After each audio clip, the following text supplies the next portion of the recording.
I'm overlooked all the time.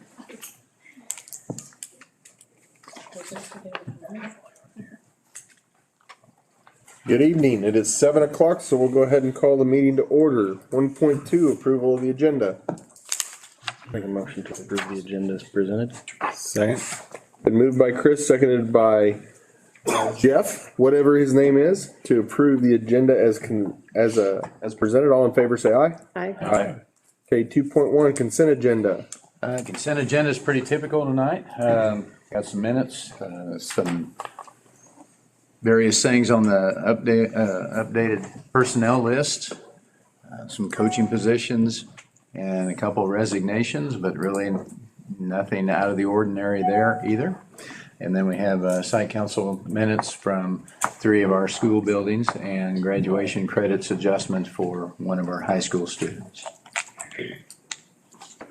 I had a question on the AHS financial report. I know last time we asked some of the student organizations that have pretty high balances, what their plans were for that. Did we ever, like for those that like over $10,000? Right. Did we ever? Yeah. Like band and singers and things of those natures that were supposed to have big national trips this year, they just couldn't spend it down. It'll get spent as those trips get rescheduled. Same thing with FBLA's got a lot of the Cowboy Creations and stick 'em up money in there. It's very fluid in and out as they buy inventory and stuff of that nature or buy new equipment. Plus they have the FBLA for national trip and conference monies that they've raised. FCC are getting lost in my acronyms. Same thing for FFA, FCCC, F2C's LA. None of their national trips happened or anything that they would have spent significant money on. Right. Okay. Well, I hope that they can go on those trips sometime soon, next year, this fall. Thank you. I'd move to approve the consent agenda as presented. Second. Moved by Randy, seconded by Chris to approve the consent agenda as presented. All in favor, say aye. Aye. Okay. We didn't remove anything from the consent agenda, so 4.1, summer science camp donation. You bet. We have the summer science camp. We're planning on doing that again this year. We got some new faces kind of running the show for that thing this summer, but a face that we've come to appreciate coming to our meetings here. Hank Royer is here as well to provide a donation for the summer science program. So I'm going to let you guys come on up and be recognized. Whenever you invite me to a meeting, it's kind of like Forrest Gump's box of chocolates. You don't know what you're going to get for sure. So I'm going to tell you what you're going to get. You get an observation, some comments, and then some money. My observation, then, the Stewart scholarships that I give out every year, I've got $20,000 worth to give away this year. I haven't seen anything yet. The deadline's 3 days from now. I hope that the counselors are grouping those up or something. Usually I have letters of recommendation floating in by now. You might walk down the hall and shake some people tomorrow because I don't have any applications. I got $20,000 to give away on Thursday for that. So rattle their cage if you would. Sure will. Another thing I want to say to you, we're going to talk about the summer program, and the summer science program I think is really important here in Abilene because I've grown up here, and with no fanfare, Abilene High School has produced many world-class scientists. I mean really world-class. They practice overseas. They change our world, literally. Many more world-class scientists than we'll ever have pro athletes out of Abilene. I just want to touch on a couple or three that you may not realize, but one of them is my compatriot on this check, Bill Jeffcoat's second cousin who lives in California. Wayne Birkeland, his dad had about a 20-foot square store here on Cedar Street. It's down in Old Abilene now. Little tiny store, very unpretentious. He got a scholarship to K-State. He hooked up with a friend for life by the name of Bill Lear. And together, working with Bill Lear, they developed a few things that changed the world. The Lear 8-track tape. Most of you are too young to remember that, but some of us had them in our cars. The 8-track tape, they developed those. he was, they were flying around the world, they were doing all kinds of things were going too slow. So he designed the Learjet, the first private jet. I don't know if any of you traveled on one, but it's kind of unique because you can't stand up in it. It's too short to stand up in. It doesn't have a bathroom because Bill said, you'll fly so damn fast, you'll get there, you don't need to have a bathroom in it. So he eliminated the bathroom to get rid of the weight. But that was the first personal jet.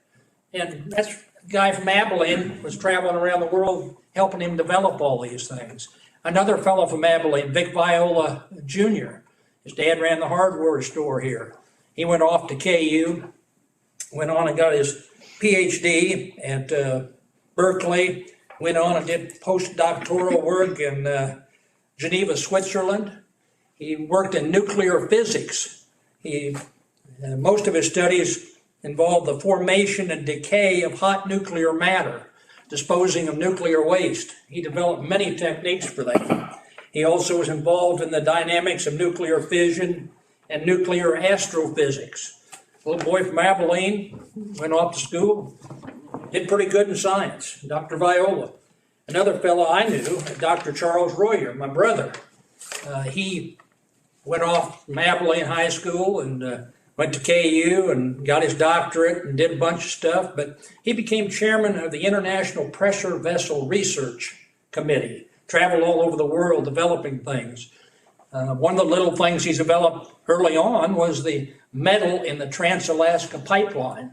It has to move so many feet in the tundra. He was on the committee that designed that. He was a pressure vessel specialist.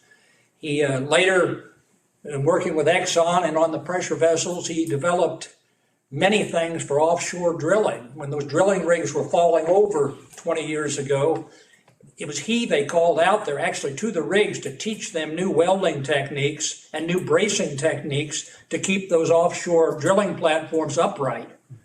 Little things like that affect you every day if you use petroleum.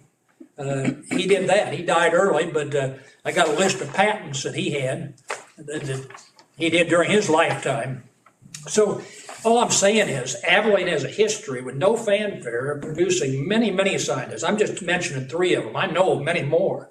I think it'd be interesting for somebody to take that on as a project at the high school, do a history and catalog some of these people who really have changed your lives, whether you know it or not, and they came right here from Abilene.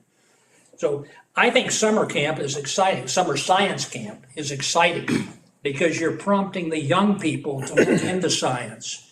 And maybe you'll have, another 10 or 20 world famous scientists come from Abilene with no fanfare and work all over the world like these 3 gentlemen did. So with that, we have a new lady taking over for some pretty big shoes, But this is, since the inception of this, I've been privileged to work representing the Jeff Coat Foundation with Wayne Berkland's name on the check, the first guy I mentioned, to present $10,000 to help fund that, to stimulate some of the young people in our community. And I think it's a great program, and I hope you all stay behind it. So with that, there's $10,000.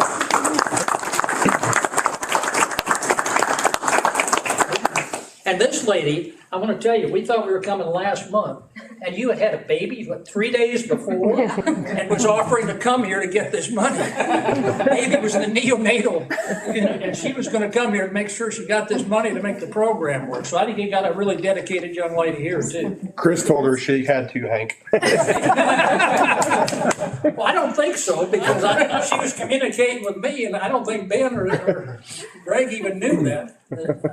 We weren't going to do it. We had to cancel it because of a sporting event, but she's a dedicated lady. I think she'll do well. So, thank you all. Thank you very much. So I need a motion to accept the money that Hank's so generously provided for our summer science camp. I make a motion to approve the $10,000 and with a very big thank you. Second. Been moved by Chris and seconded by Rob to accept the $10,000 gift from the Jeff Coat Foundation. And thank you very much, Hank. We appreciate it. All in favor, say aye. Aye. Thank you all. Good picture. Oh, okay. This camera. I knew we were going to get it. If the camera didn't crack. No, I just took a picture of the floor so I can ready? Thank Thank you. Thank you. Good job.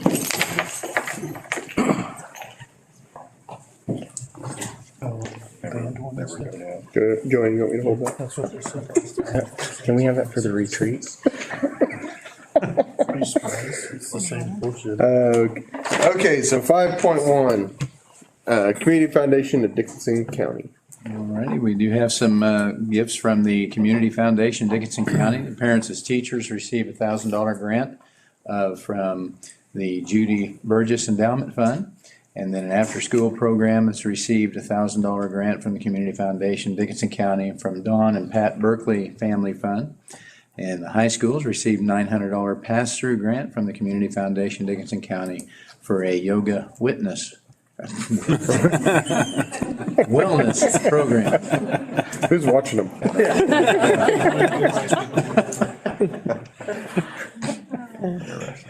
I move to accept the donations from the Community Foundation. Second. Moved by Jennifer, seconded by Jeff to accept the Community Foundation donations. All in favor, say aye. Aye. And thank you to all of those who donated. 6.1, revision to resource adoption schedule. You have an opportunity each year to review the adoption schedule for resources. I believe you've approved those previously. And the one that was approved last year, I am requesting 4 revisions to that schedule so that we can move some things around just a little bit. The biggest change is the first change of moving the K5 ELA adoption to this next school year versus waiting until 26-27 to complete that adoption. We've been really diving into our assessment scores as you've received information from our learning reports. We've been diving in to take a look at that core component for our current ELA series, and we know we have high quality teachers in place. We know they are working extremely hard, and we are still struggling to see some of the growth we would like to see in student achievement. And we want to have a chance to review that curriculum as a whole committee and then potentially look at an alternative adoption for that if the committee feels they should move that direction or not. So that's the first piece for that change. Others are really to balance some things out with CTE programming and making sure that we have those spread across multiple years versus all grouped together. So this is a first read, and I don't know if you're comfortable approving that after a first read, or if you want to see that as a second read as well.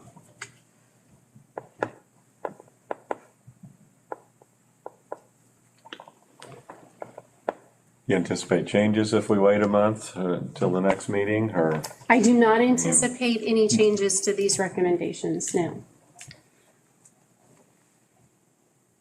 Do you have any other questions about the revisions that were made?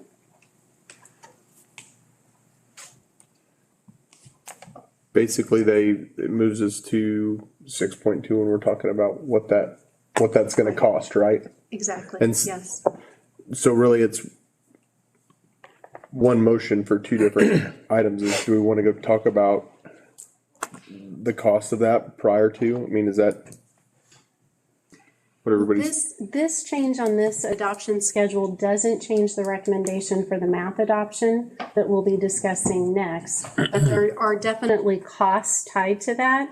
And moving the ELA adoption to next year does mean that we have some consecutive years of some larger adoptions that would take place. That would be for this coming year, then a K5 ELA adoption, and then a 612 ELA adoption. Those tend to be the adoptions that have cost the most dollars.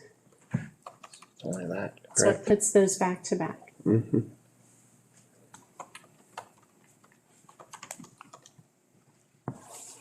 Yeah, your first approval is simply a long-term plan for taking care of curriculum in the district, so it's been adjusted a little bit from when you would have last seen that.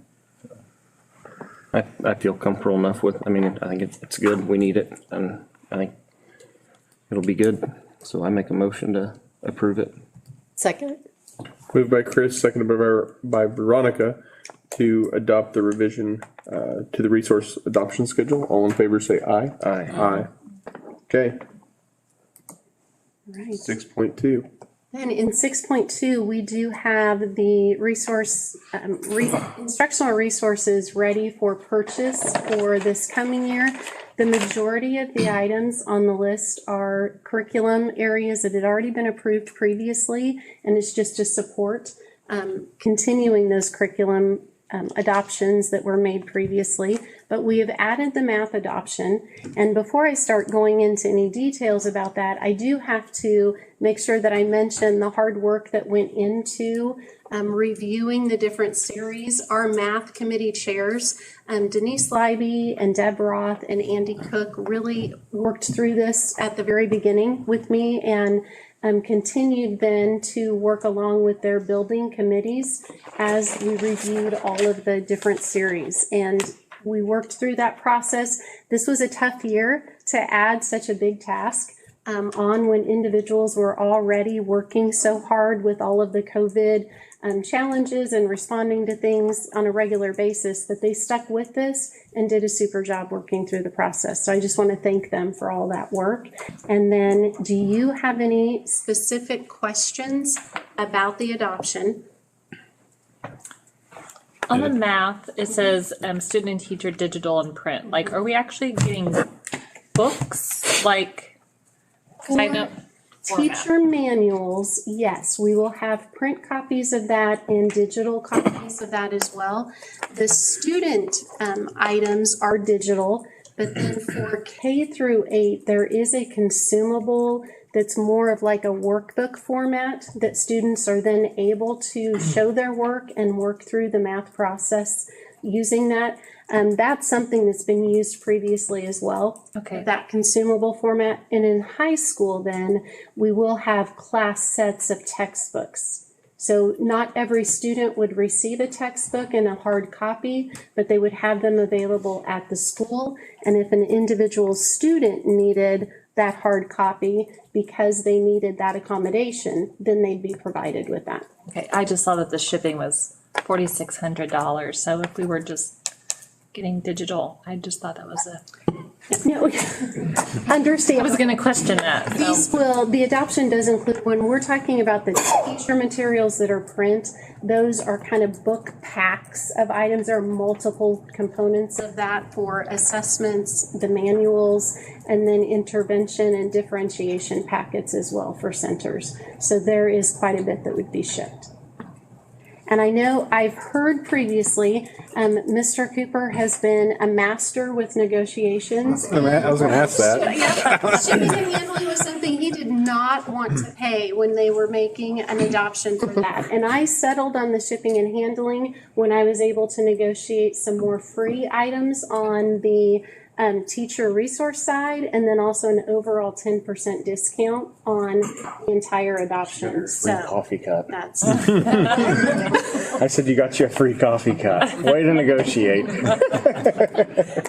okay. Now you know the secret, but that 10% reduction of the total adoption was much more significant than the shipping and handling piece. So I gave on that one. Okay, that's fine. This looks like probably the most major adoption that we've had since 14. Correct. On an average, I mean, if you kick out 19 and 20, which we didn't really have much, I mean, you're running about $100,000 a year on an average over that period. So definitely Thank you. significant. It is a significant adoption. It does also allow us to build in accelerated programming for middle school students so that they can begin accelerating in math and in the second semester of 6th grade and then through their 7th grade year to be ready for 8th grade algebra. So there are some additional materials that go into that purchase. And the K12 adoption, this is the first time I believe that that's been done all at one time. So it is a larger adoption overall because we've combined those together. This is also a 7-year adoption, and the ones that you've worked through previously had been 5 or 6 year adoptions. So with spreading our adoption schedule over 7 years, you have to commit to the purchase of materials for that time frame. So when you break it down, when you look at teacher materials and the student materials over 7 years and the number of students that are involved in that, the cost of the adoption piece is closer to $23 per student per year. And if you add in the items that I've targeted for the ESSER funds, then that total piece comes to $36 per student per year. But multiplying that over so many years does increase the cost. So the two highlighted ESSER, is that those, the 86,000, whatever, is that included in the 232 or is that? In the 232, it is not. Okay. No, so it is that not part, that is on top of that. So it's more like $300,000 worth of items. When, with the math adoption and all the other instructional components, yes. What are your projections, and I know that's hard to even answer probably, for upcoming years? I mean, I see we've got, a different schedule, but if we're going to look at, 50,000 over the next couple of years, that's an easier pill to swallow than if we got another 80,000, 90,000. I would anticipate, looking at the K5 ELA adoption, that is going to be another fairly substantial cost, just because that typically also includes multiple decodable booklets that are provided for each different skill or sound area. We have some of those in place, but we would want to make sure that we had decodables that went along with the scope and sequence of a new ELA. So I'm anticipating that's going to be at least around 100,000 for a K5 ELA adoption. The middle school, when we look at 612, I know the middle school had multiple resources for ELA, but then also for writing and for vocabulary that were all rolled into their last adoption. So that's what, there will be 3 years of more of the pricier adoptions taking place. Which is kind of back to where you looked at us on 14, 15, 16. We had a pretty heavy one and followed by, 112, 108.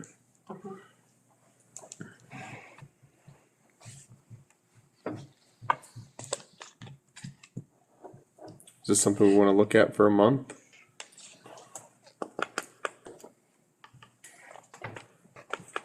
Are we gonna change? It's kind of where I'm at, but I would. figure give everybody the option. This is a first read opportunity, and typically you receive this a month earlier. We did not get started reviewing the series right away as we were getting started in the school year, so it is delayed coming to you. I still would hope that if we are able to move forward with the adoption, the items can be ordered and received before before staff members leave for the summer, so that we can have some of the professional learning take place before they are leaving. They have the resources to review and look at if they choose to over the summer, and then we would have another professional learning opportunity at the beginning of the school year. And the math, are they still teaching the Common Core math? Is that still? They would match the standards that are in place, most definitely. But this series does go along with our CGI problem-solving strategies and is more inquiry-based than maybe the previous series had been. It expands that a little bit further. So the use of manipulatives would be a big part of this series.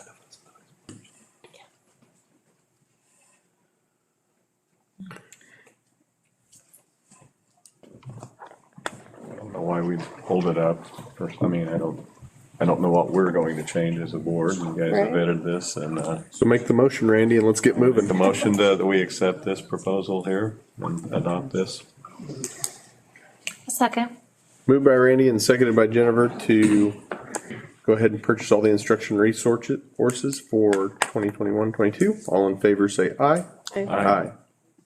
Thank you very much. We appreciate that. These will be great resources to put in our teachers' hands and help students. You got more money out of us than Cooper did the last 4 years. Congratulations. I'm going to send him a message.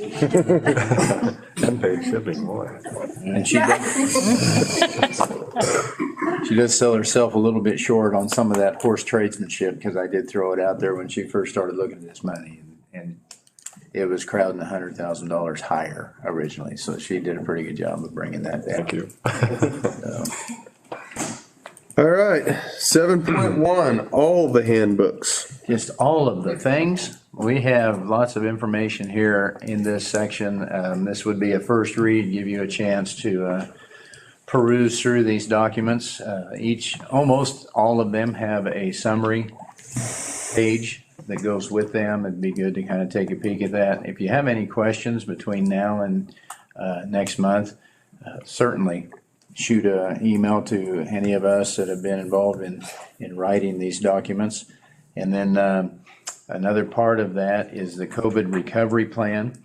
And in order to access the ESSER 2 money, we have to submit a plan to KSDE. The plan that's actually submitted online is not nearly the comprehensive document that you're seeing here. This document, the COVID recovery plan, just kind of gives us a kind of a guiding thought process as we're moving through the next 3 years or so. And there's several pieces of it as you look through it, and you'll be able to tell would be updated with more pertinent information as the time comes. The board will be made aware of those things as we go.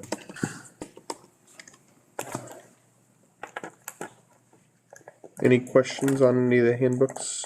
Well, it appears that First read? all these handbooks, you have highlighted the changes for us too, so, I mean, I appreciate that, because it's tough to read every single word in here, so I appreciate the highlights. On the high school one, I was reading about drug testing. And how has that gone this year, have we? It hasn't. We have done none, and big part of that was through the first part, and in January, Nurse McGivney's heavily part of that process, and as busy as we were, and we never got it off. But we're planning on announcing in May, sending out a message to parents that here's your 90-day warning when we're coming back, and then we'll resume. We have any recovery for costs we prepay for anything, or was all? No, it's all by order. It's a test ran, so we have had no cost. Okay.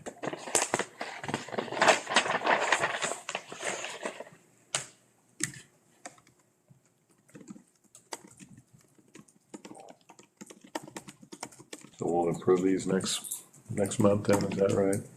Yep. Okay. Take a look at them, and if there's more questions, we can discuss between now and then. All right. 7.2, COVID considerations. I'm tired of seeing this. Yeah, one of these days it'll be gone completely, won't it? It is nice to be cuddled in here with you all. And plenty of shots in this room, and several of us have also had the COVID-19, so we have reached a level of significant immunity here, and I appreciate the opportunity to have a typical setting, as much as it feels a little out of place. It's been such a long time. Moving forward, though, we have to, as a school board, consider our masking policies, practices that we have. There's a Senate Bill 40 that has come out that kind of changes the direction of how those decisions are made. The thing that Senate Bill 40 does not change anything with is quarantine. And so as a school system, we obviously would be still fairly committed to wearing masks in a way that would prevent the number of quarantine possibilities that we had during the first semester. I went ahead here this evening, actually added a fourth COVID numbers, and we have had no sickness, no coronavirus in any of our students or adult population in our school system now for 2 weeks. So that's pretty nice. There are some schools in the state of Kansas, their community has had no sickness for over a month, and so those schools, their school boards obviously look at some of the masking things, probably a little different viewpoint than what we would have at this point. But the significant piece of Senate Bill 40 is the masking guidelines should be designed in such a way to provide a somewhat of a least restrictive consideration for our educational settings. So with that in mind, we've done some visiting, albeit most of it through email, here even today, and visiting with the admin team, and I will invite any of you to share what you did with me in writing. I did share most of that with the board before the meeting, and then they have a copy of some of those thoughts here as well. Some of the places that would make probably a first consideration would be the outdoor settings. We're pretty familiar now with the fact that if you're outside and you've got the fresh air going on, that's a lot less of a challenge with the spread of coronavirus as opposed to being inside in close quarters. Some of the things to think about in the way we've been doing business, the CDC came out and provided a 3-foot social distancing guideline for school settings.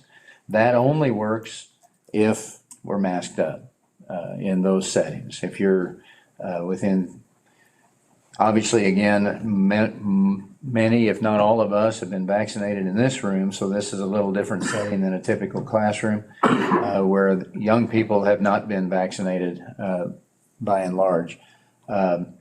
So anyway, 3-foot setting with masks has kept us from having some quarantine issues already. We did have a student end up at school for a short time that had tested positive. We find out that about the positive test while she's in school, and that would have been somewhat catastrophic in the spring semester with the guidelines that we had previously.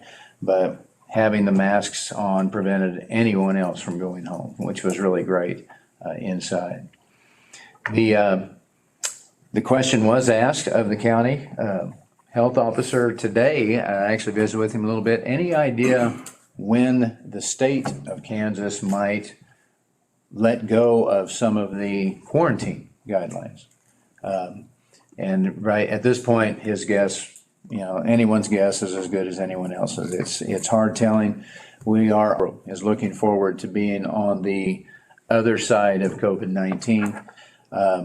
And, you've heard it said in the press and in other places, we need to be a little bit careful about just going full bore out of here because we think we've arrived. It's prudent to take things a little bit smaller steps, especially with the fact that we're so close to the end of a school year and we've got lots of big events that, especially as the kids get a little bit older, those events seem to be a lot more of a celebration or the athletic things and the music programs and all of that. We would hate to be, and we've all seen it, in the blink of an eye, those can be shut down. So we don't want to see that happen either. That said, I'm going to let you guys kind of get your thoughts in the air and see where this goes. I guess what I'd ask, with, obviously I had Greg ask some questions, 3 foot with mask, 6 feet without. We obviously know that quarantine is our biggest issue. It's been our biggest issue all year long. So what are you guys hearing from teachers, patrons, friends, whomever, when it comes to this? Because I think Senate Bill 40 I think we'll end up having a hearing. That's just what I believe. I believe somebody will challenge us on it. So, you know, we have to start making some decisions, obviously, as to what we think is right as well. So, I absolutely feel like the kids, when they are outside at recess, need to have their masks off. I think that's a great opportunity for fresh air. And I don't really see the point of having them on the kids when they're at recess running around.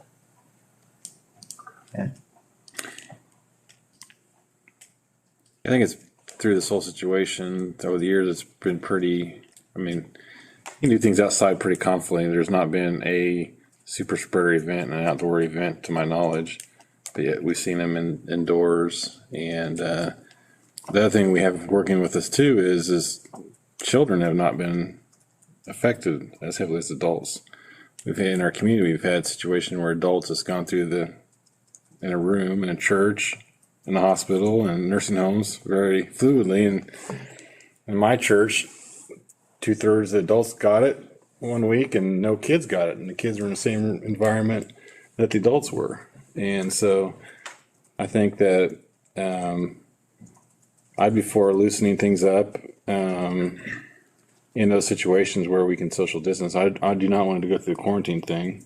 And so I'd like to stress that is if there's indoors and we can't social distance, then we probably ought to encourage wearing a mask, but where there's opportunities for them to be socially distanced and outside, and those would be chances for them. the other thing is that, you know, you see it some as you're out and about now that, I mean, weather's nice. We have opportunities to get our kids outside. I think that would be awesome if we can pull that off some. You know, teachers have the ability to get the kids out and spread them out past that 6 feet, then you don't have to worry about it. Get the masks off, you know, in the afternoons when it's warm, and they can do that. I'm not interested in quarantining a bunch of kids either. It's not fun for our staff. It's not fun for parents to have to go through. You know, I go back and think about how many times my kid's been quarantined. If we'd had a modified quarantine the entire year, you know, we would have, all of our kids would have been in school a lot more. So I would encourage our admin team to encourage your staff, if that's the way we go. If you get opportunities to go outside, do it.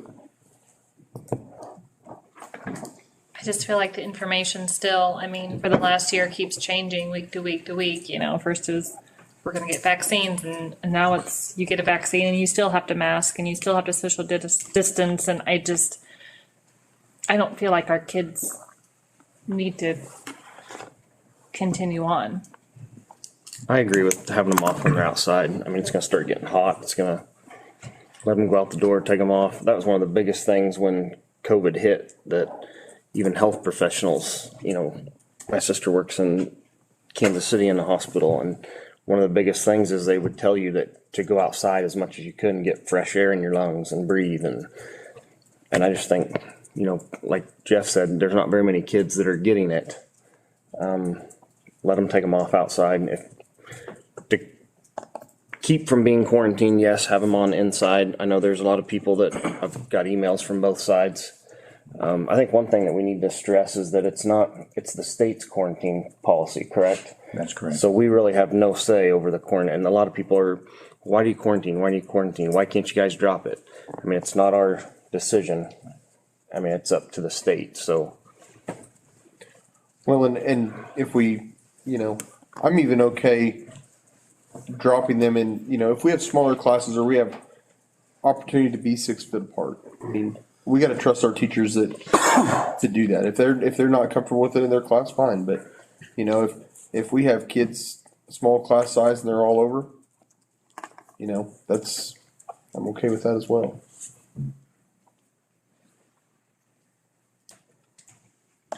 Yeah, I'm okay with most of those suggestions. My biggest thing is we have really enjoyed this lack of quarantine lately, and I don't want to jeopardize it anyway. So I don't want to drop our guard completely. right. The 3 foot rule with mask has been a game changer for us, and I think we should continue with that. Every opportunity that we can do this without question. You know, if they're 6 feet apart and it's obvious they are, I think that's fine, and certainly outside. But I have had, I had some people stop into my office today to tell me that things are going well right now. Let's don't change it. We don't want to jeopardize anything and get some kids quarantined. And it was Ben or Will, somebody said something about graduation, all these events coming up. We would hate to see a group get quarantined. So I'm for loosening it when we can, when it's feasible, but I don't want to take any chances on quarantines. I honestly think it's a giant waiting game with the state. I mean, if they would get to the point where quarantine's not an issue, I mean, if they say, hey, no more quarantines, take the mask off tomorrow, but we're not there yet. You know, when we started this in August and started talking about it, we wanted face-to-face instruction, you know, as long as possible, as long as we could keep people safe. Well, you know, we've shown we can do that for the most part. We haven't had a bunch of you know, spread through. I mean, we've had it in the school, but it hasn't been converted over from a lot of quarantines to positives. So, you know, we've done that. Our staff who chose to get vaccinated, you know, they had that ability. They should have that immunity right now, because they're all past their 2 weeks. So, that's kind of where I'm at. But do we need a motion to make those adjustments, or do we need to? I believe we need to make it a matter of record that you'd be loosening up the masks a little bit as it comes to, as it relates to being outdoors and maintaining social distancing. Can I say something? Sure. We're probably not supposed to say it, but I would invite you to also please consider that what makes it hard for us is when we say something and then we can't be consistent. So cool for the outside. My teachers are totally down for that. But if you say that it's a teacher's decision in the classroom, that makes it hard. PK5, because we don't have that option, we can't get 6 feet. We just can't. And so I had one of my teachers really wisely say, listen, I'm all for the mask being off, but when you say it's a teacher's choice in the classroom, then that brings up a whole nother bottle of worms, because why did this teacher choose it and not this teacher? Does that make sense? Well, So, and we can't get 6 feet. I mean, we've known that since day one that we couldn't get 6 feet in our buildings. They're just, especially Kennedy and McKinley, they're just too old. My for smaller class sizes where you could get 6 feet. Sure, but in our buildings, we can't, is all I'm saying. And At our level, I'll be honest, the squabble I don't want is, right now, we have a large number of students that would say Ben and I are 6 feet apart. I would too.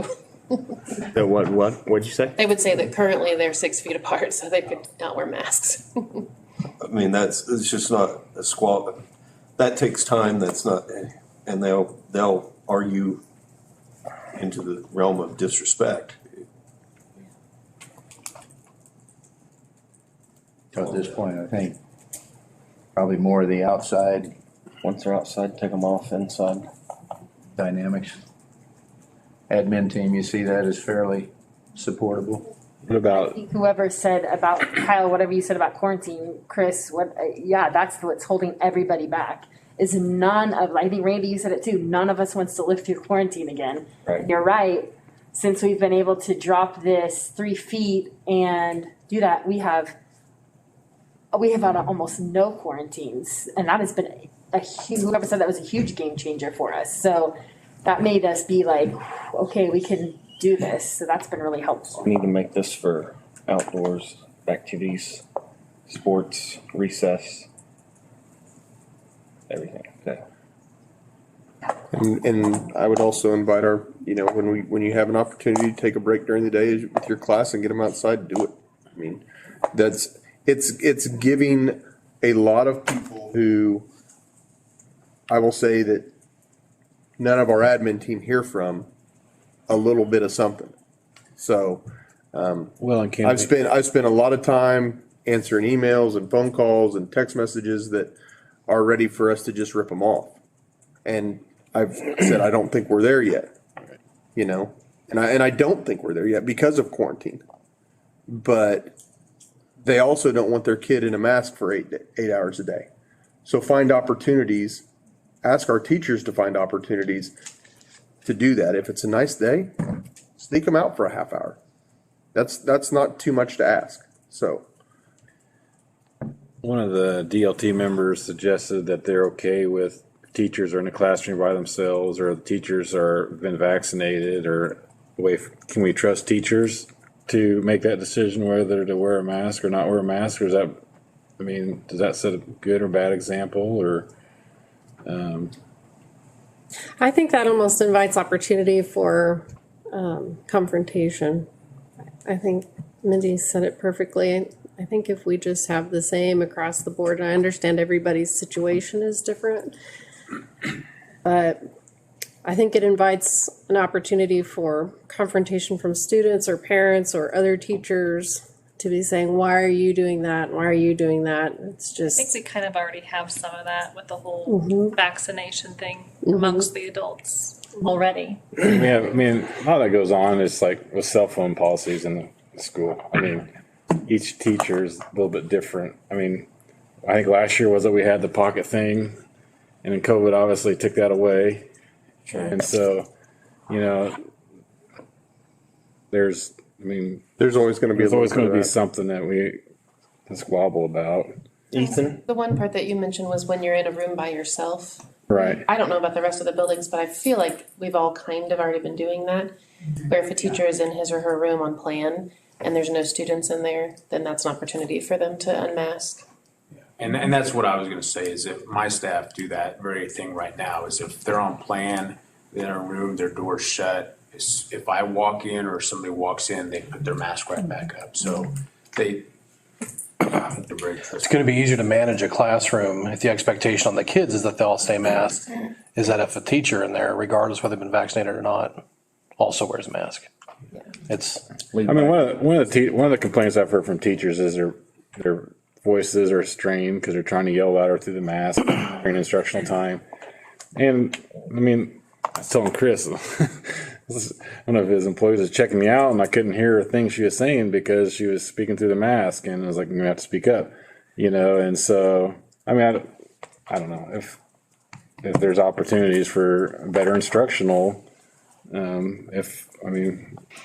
I did purchase 2 microphones for 2 of my teachers. One, my vocal teacher, because she had to sing through the mask, and then one because I have a teacher who speaks very quietly. They were $35 each at the beginning of the year, and they've been great all year long. So there are ways to help with that too. I think to lead by example. So I think, you know, if teachers have kids in the classroom, I think they should have them on too, if the kids are going to. And on the same kind of flip side as that too, if the teachers have a chance to take a break and take their mask off, I'm sure that's very welcome. And I would also like that for the kids too, for them to get a chance sometime during the day to take their mask off as well. So I guess what I'm hearing is that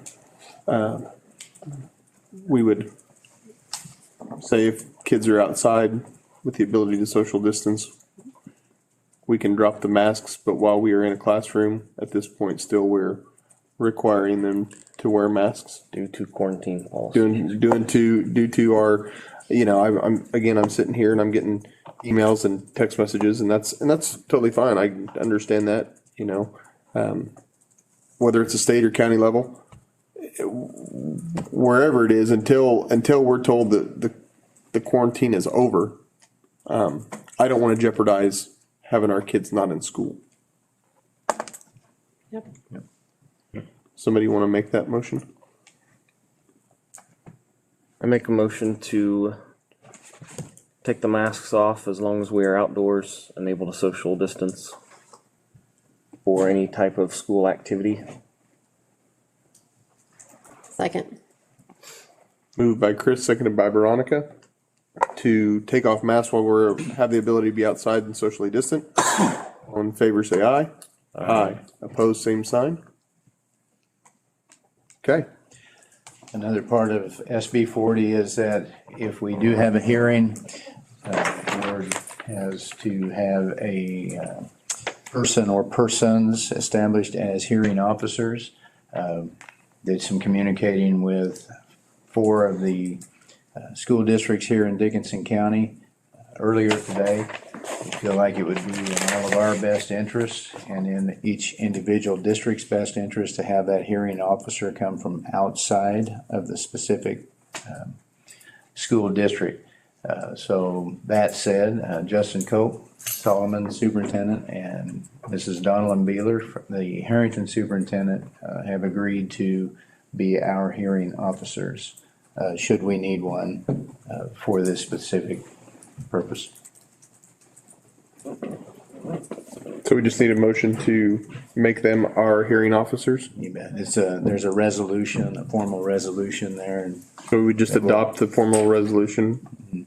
then name those two. I'll make a motion to adopt that resolution and name those two as our hearing officers. Second.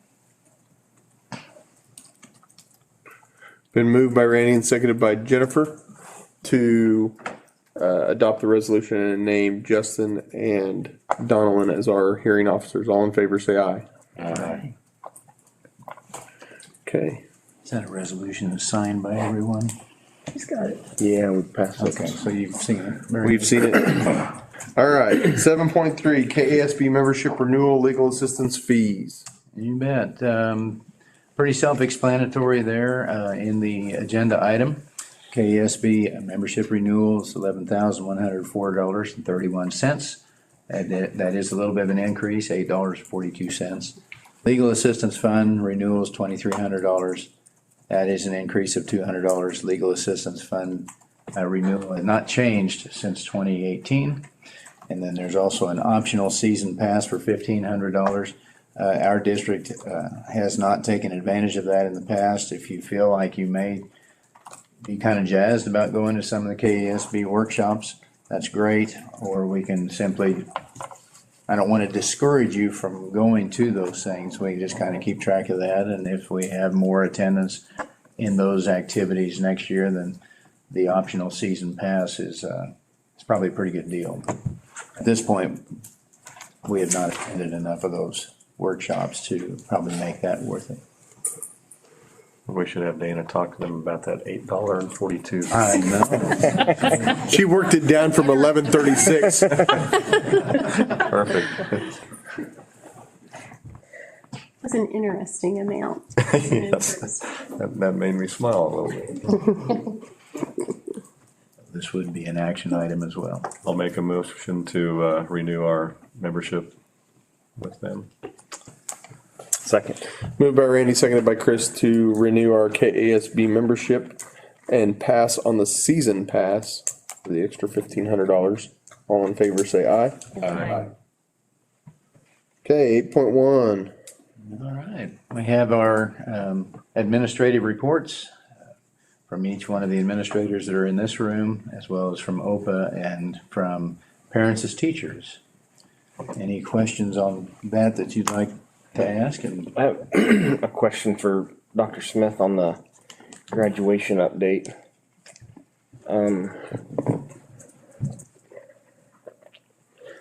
So if they're saying that there's no restrictions on attendance or anything, outdoor events, we're still gonna only limit it to 8 people?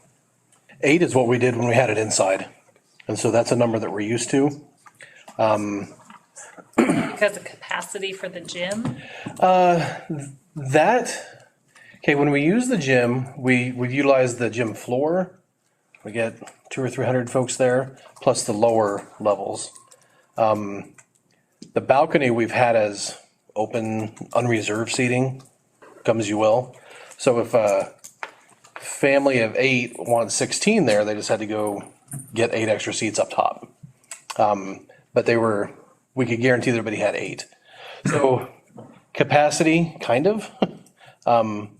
We could have reserved more if we wanted to, and then nobody would get to come to graduation because everybody have 16 reserved seats. So basically you had 8 reserved seats for a section, and then anybody else who wanted to come could come. General seating, yeah. Could we do that for the football field? Well, we're not gonna put chairs on the turf. So that part's out, otherwise we'd be able to get thousands there. What is our bleacher capacity though? It's 1650 with skinny butts. Yeah, with Very skinny. 18-inch wide people. When we, 1650 on the home side. On the home side. On the Yes, home on the side. home side. That is Could we correct. put chairs on the track if that was an option? I wouldn't do that. No. I wouldn't recommend that. I mean, not like a folding chair, but like a, Lawn chair? yeah, I mean, some, I wouldn't It's put it on. outside. would be on the visiting side if we had any spillover. So what you're thinking is 8 per person on the home side bleachers, and all the spillover GA would be on the other side. Well, that's something we haven't determined yet if we're gonna, because I don't know where we're gonna put the band yet. And so there's a chance we may have to use the visiting side, the visiting bleachers for the band. I don't know if that concrete pad north of the home stands is when that's actually set to be poured. They poured the one in between the visitors. Right. So that would be. They're starting to pour and rough in. Instruction to go closer to the other side. Because if that pad was there, we could put the band there, I think. But I think that also creates some issues later on when they're building with height of the ground and everything. So we still haven't figured out where we're going to put the band yet. We think we can comfortably get 8 per graduate into about 2/3 of the seating, and that's keeping them spaced out a little bit as well.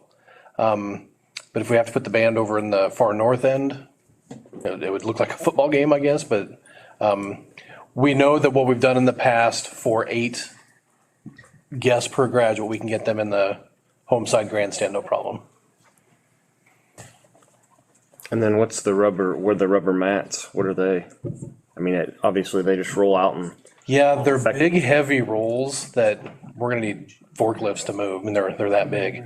But it's the mats that you would lay across the track, so that when the football team comes out, their cleats aren't digging into it. It's that stuff, and they've left some behind for us, and so there's I think 7 or 8 big rolls of them. What I don't know yet is how long those are, but I'm guessing that we'll be able to get with 100+ graduates, I think 4 rolls of those we can make we have the graduates in 4 rows, and then the teachers in 2 other rows behind that, and there are 6 of the 7 rolls that are there. And then we'll probably have to put some plywood out underneath the stage. I think the stage is 12 by 16, so I have to put some plywood out underneath the stage to level that out. But other than that, there shouldn't be anything else you need to worry about with the turf. And the track's the same reason as the turf. You don't want to go punch a hole down through it. Whenever we've done homecoming or set up chairs or anything, we have to bring what I call sleigh chairs down to put on the track so that the weight's not on 4 points, but it's evenly distributed over rails. So it won't punch through. Does that go for like the girls' shoes too? Those pointy heels? Do those do anything? I think there's so much up on their toes, it doesn't matter. But Okay. Any other questions on the reports? Thank you for all of them. Appreciate it. You bet. Okay, 8.2. On May 5th, we are going to have a Board of Education and District Admin Team retreat. That will be in Topeka. Preliminarily, we're looking at leaving here at about 9 a.m. That'll put us in Topeka at the KSB office no later than 10:30. And we'll have a working lunch over there and really kind of review the year of COVID and the relationship that we've had as leaders in the district. What are some of the things that we've learned? We'll also be looking at those things through the lens of our strategic plan as well. Dr. Brian Jordan will be facilitating that conversation. I'm looking forward to it. I think it'll be a really good situation, and we should be back well before supper on that same day. That's Wednesday, where our pre-K through 8th graders are not in school that day. And then our high school kiddos are let out at 1. So that's a great opportunity for the admin team to be able to get away and not feel like we're turning some of our derelicts over to people that aren't used to messing with them. What time did you say we would leave?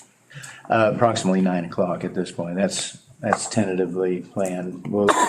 provide a more specific outline of that day here soon.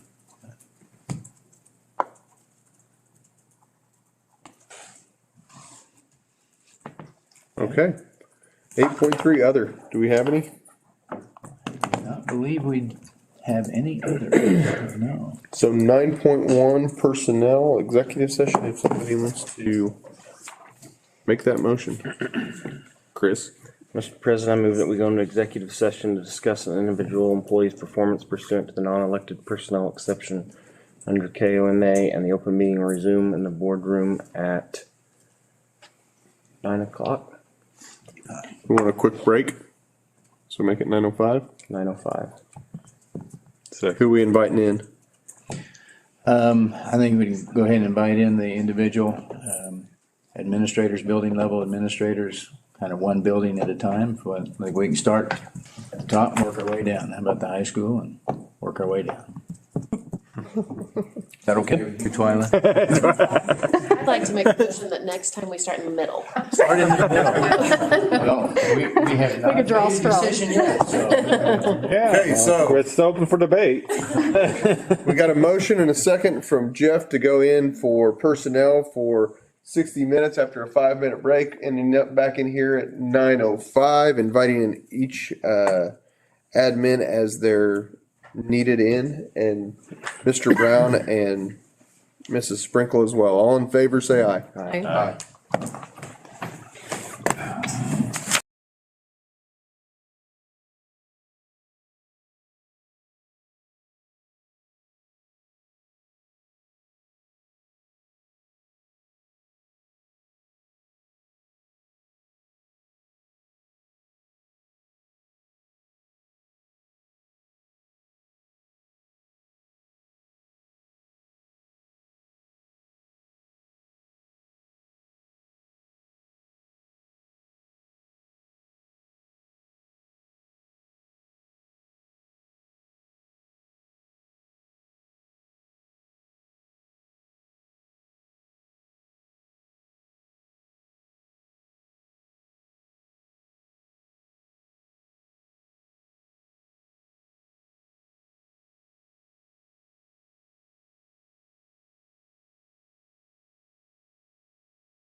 phone. 30. If we hurry. 30. Let's go with 30, see if we can hurry. Okay. Sorry, I keep talking so much. Okay. That's Now Bob's we're fault. We're live? Okay, so we're back in open session. I make a motion that we extend for 30 minutes on the same topic, inviting in the same people. Second? Moved and seconded, same topic, same people, 30 minutes. All in favor? Aye. Aye. Aye.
This won't take too long.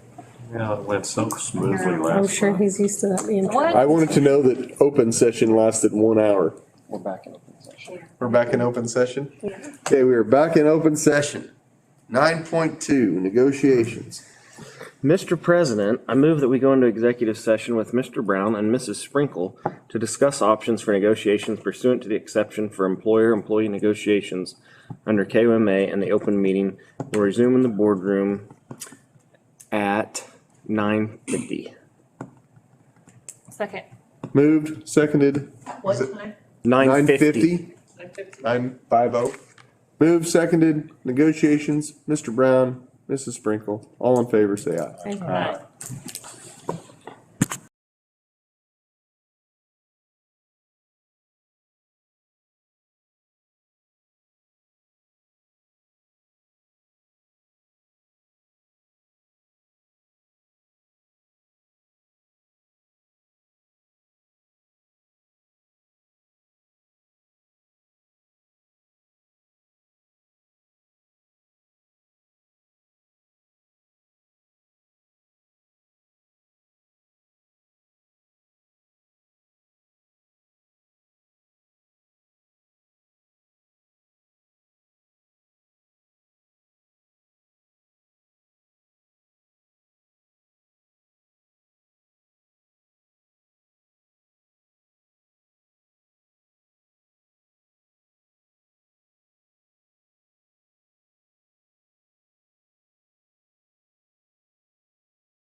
Been ready. Well, We're 5 minutes past ready.